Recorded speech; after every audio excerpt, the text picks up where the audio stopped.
Some interior designers manage to build a strong Instagram presence and get new clients while making it all look so easy, while others struggle with what to post, when to post, struggle with keeping their feed cohesive, and just don't know how to get that engagement on their content, let alone get people inquire about their services on Instagram. Does this sound familiar? In this video, we will look at 5 habits of interior designers who are successful on Instagram and talk about how you can apply them to your own design business to grow your audience and get new clients. Welcome, designer! If you are new here, I'm Simona, a trained interior designer with about 15 years in social media and content marketing. On this channel, I teach interior designers and homestagers how to use social media in ways that actually generate revenue without having to hire a social media manager or without having to become one. Now, if you ask me, Instagram is still the best platform for interior design business owners, and that includes virtual designers too. Instagram allows you to create not just an online portfolio of your work, but to connect with potential clients and build long-term relationships that are just necessary in this industry. However, if you want to be successful on Instagram, you can't just rely on posting random pictures and hope for the best. And that's true no matter what your idea of Instagram success looks like. It can be more followers, converting more followers into clients, or getting new networking opportunities. No matter which one it is, you need a strategy to reach your goals. And that's the first thing that successful interior designers have in common on Instagram. Without a strategy, your approach just isn't sustainable in the long run. And it also becomes challenging to measure the results and understand what works, which makes it difficult to replicate any success you might have later on. Following a strategy makes it so much easier to set goals and monitor your progress towards achieving them. Plus, it's easier to plan your content ahead and put your Instagram marketing on autopilot, so to speak. There are several things that a solid strategy should include, starting with knowing who your ideal clients are. Are you looking for short-term rental owners who need guidance on how to make their properties more profitable through interior design? Or maybe you are focusing on growing families who need a well-designed home for their needs. When you have a clear picture of who you are trying to speak to, it's easier to create content that is relevant for them. For instance, a busy mom might prefer a quick reel over a lengthy carousel, while an Airbnb owner might enjoy swiping through a carousel post with easy tips for a seasonal spruce up. The data about your ideal clients will help you establish content pillars and create a posting plan that reflects your ideal clients' active times on social media. If that sounds like a lot of work, do watch this video next, where I will walk you through the process of creating your own content plan.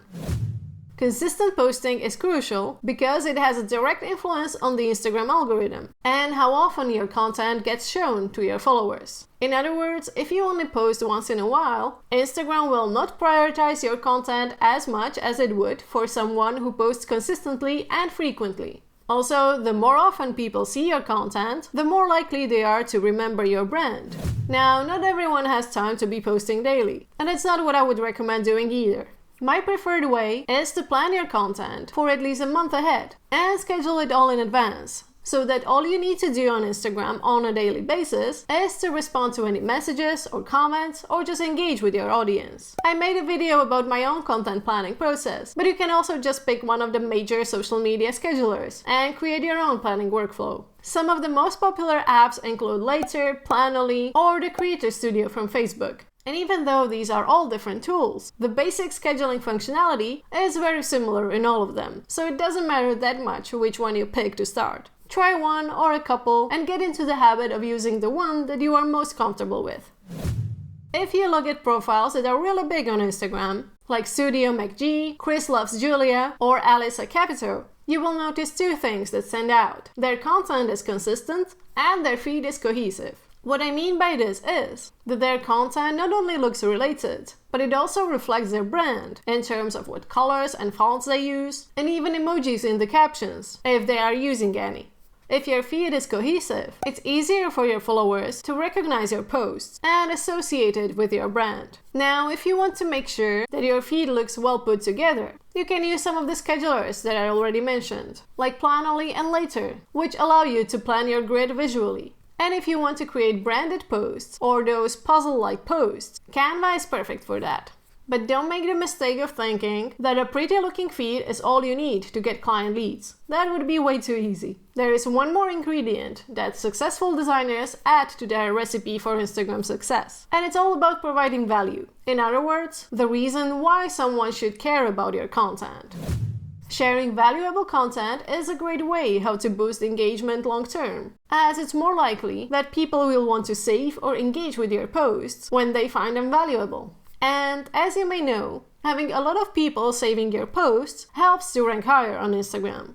Now, valuable content might mean different things for different people. For some, it's providing inspiration. For others, it's content that's meant to entertain you, or sharing information or knowledge about a certain topic. Some easy things that you can do is sharing quick design tips, how-to reels, information-packed carousels. You can even host a Q&A where you answer the frequently asked questions. Basically, this is the kind of content that is not supposed to directly sell your services, but rather add credibility and build trust in your business. That being said, there's no reason why you can't or shouldn't add a call to action to your content or a link to your website. It's just that you should focus on providing value first, instead of actively offering your services. There's this unwritten rule in social media marketing that for one promotional post, there should be at least 4 or 5 non-promotional posts. And this ties in with my next point, which is balancing promotion and keeping selling to a minimum.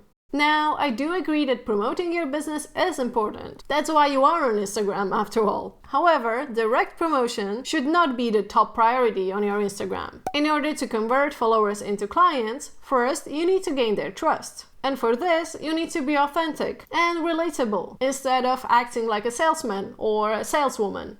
Once again, helpful and valuable content is more likely to be engaged with and saved than direct business promotion. A checklist for a kitchen remodel, or how to transition from a kid's bedroom to a space fit for a tween are both examples of posts that people might find valuable and be likely to save. This, coupled with a subtle call to action, will go down better than if your feed is just one ad for your business after another. It's also an example of soft selling, which is basically a more subtle way to promote your services or products, as opposed to the old school hard selling that just doesn't work that well on social media. By the way, Instagram stories can be a great tool for converting followers into clients in a non-sleazy way. And we have a whole video about that too, if you would like to learn more. Having a successful Instagram presence is an ongoing process, and although it doesn't happen overnight, it's entirely possible to achieve. Let's recap what we learned today about the habits or things that successful interior designers do on Instagram, and that you can apply to your business as well.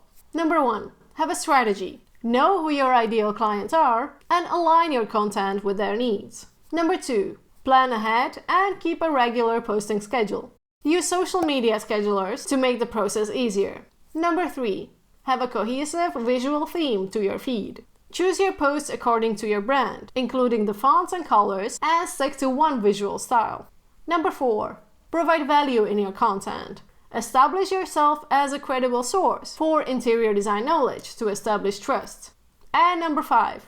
Balance promotion and keep selling to a minimum. Stick to at least 4 to 5 valuable posts for every promotional post, and prioritize soft selling instead of promoting your design services directly. If you now feel inspired and ready to go and grow your business on Instagram, start with our free content calendar for interior designers. It will give you specific content ideas that you can post for a whole month based on our suggested posting schedule. You will find a link down in the description. Also, don't forget to subscribe and turn on the notifications so you don't miss any of our future videos. Okay, see you next time! And talk about how you can... And this ties in with my... You will